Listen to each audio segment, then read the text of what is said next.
U.S. President Joe Biden is expected to visit Saudi Arabia by mid of next July. According to some observers, Biden can push for ending the conflict in Yemen. More on this is within this report.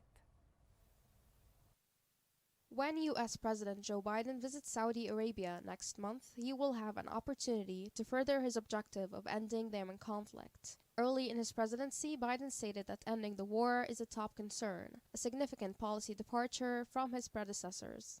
In Jeddah, he can put pressure on Saudi King Salman and Crown Prince Mohammed bin Salman to do more, such as easing the remaining siege of northern Yemen and making the truce permanent. The Houthi rebels' ongoing siege of Taiz poses the greatest threat to the ceasefire. Last week in Amman, Jordan, the Houthis rejected a United Nations compromise proposal. Biden can persuade the Saudis to give incentives in order to reach an agreement to completely reopen Taiz. The most significant inducement would be the lifting of the siege on the Houthi-controlled north. More gasoline, as well as unrestricted amounts of food, medication, and other humanitarian supplies should be permitted into Hodeidah, the main port. The ceasefire has also allowed commercial flights to resume to Amman and Cairo. It should be expanded to other places, allowing for additional flights for Yemenis in need of medical care. Yemen's own health infrastructure has been ravaged by the conflict. Hundreds of thousands of Yemeni people have died as a result of starvation and disease. Yemen's youths have been particularly vulnerable. Ending the conflict will save millions of lives, making it a tremendous humanitarian achievement.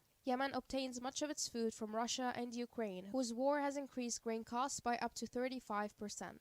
In the kingdom, Biden will meet with the Gulf Cooperation Council leaders. The president may persuade them to do more to rebuild Yemen's infrastructure and reverse the war's effects. A significant effort should focus on improving Aden's harbor, which is not under Houthi control. The Houthis are a particularly challenging aspect of the situation, but they are here to stay. Reopening the Yemeni economy to the rest of the world will help foster a more flexible Houthi administration in the areas controlled by the rebels, which account for 80% of Yemen's population.